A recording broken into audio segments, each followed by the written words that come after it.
Welcome everyone. My name is Jaika, and thank you for choosing my story to help you relax.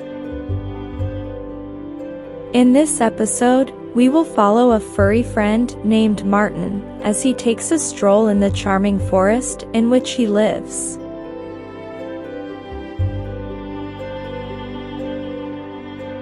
Before we begin, position yourself comfortably. Take a deep breath. Now exhale. And relax.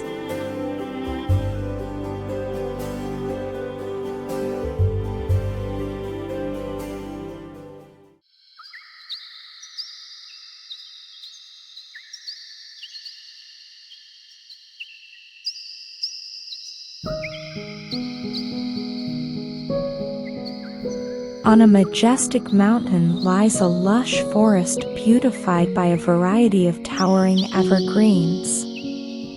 In the heart of this forest lives a marten named Martin. Martin is a sleek and slender creature, boasting chestnut-colored fur, a canary yellow bib, and soot-colored paws. Martin often lounges about high in his favorite pine tree, peering through the canopy with beady eyes down on his domain while slowly swinging his dark tail. However, on one fateful evening, just as the sun sunk into the horizon, Martin had an unfathomable urge to venture to the forest floor. He didn't have much interest in the world below, but it was one of those moments where one had to follow their gut. Martin wasn't one to ignore such a feeling. So he set off, scuttling down the side of his tree to the ground, alive with scents of damp earth and fragrant wildflowers. Nimbly trotting over the red and yellow leaves carpeting the forest floor, Martin soon chanced upon a familiar green back. It was Bob the frog. Bob was a skittish little thing, always turning into stone at any sudden noise and leaping sky-high whenever someone suddenly appeared. As if that wasn't enough, whenever Martin and his friends were around, he would squirm and roll his large black eyes this way and that. Knowing this, Martin often steered clear of Bob, and this day was no different. Since he was unnoticed, Martin silently turned away. However, as he did so, his bushy tail brushed against a bed of dried leaves, revealing his presence. Startled, Bob and Martin locked eyes for a brief moment. Then, overcome with fear, Bob let out a short, shrill scream and leaped away. However, in his frantic escape, Bob got his left hind leg stuck between two small, partially buried rocks. Panic-stricken, Bob struggled to free himself, but his attempts were futile. Martin watched on, anxious to help but knowing his interference would worsen the situation.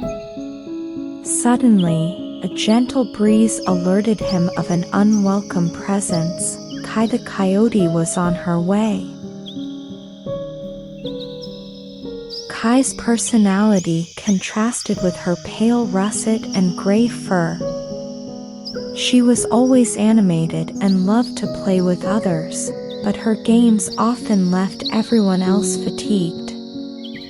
Surely, Bob's delicate heart would stop if he noticed Kai in his situation. Martin released a short sigh. Then, with a leap, he entered Kai's line of sight.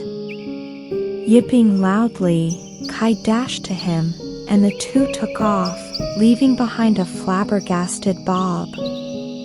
Once they were some distance away from Bob, Martin scurried up a tree, sending some green needles to the ground. Kai ran up to the tree, barking to get Marten to continue playing with her. However, Marten was uninterested in descending again, so he plopped down on a wide branch and languidly looked down his short snout at her. Kai let out a whine, stomping her right front paw, and Marten scratched his branch, sending pieces of yellow-brown bark down on Kai's face. With a huff, she bounded off, likely to find another playmate. Peace was restored. Marten gazed into the orange-hued forest, enjoying the soft cool breeze ruffling his thick coat while his large round ears twitched at the rustling of the swaying leaves as he planned for his foraging later that night.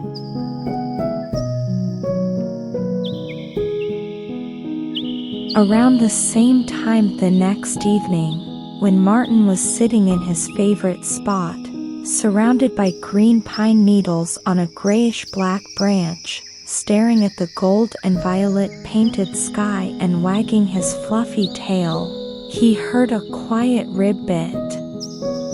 Peering down, he found Bob looking up at him nervously but determined.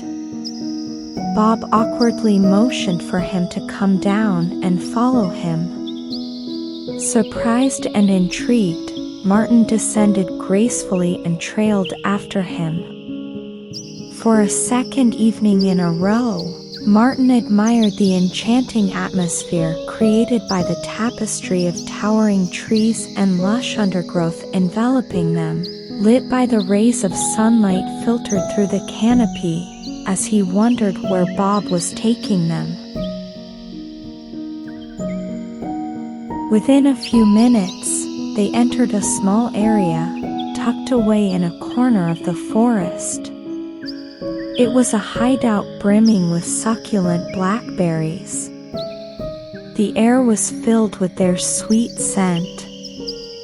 Marten turned to Bob and was met with grateful eyes.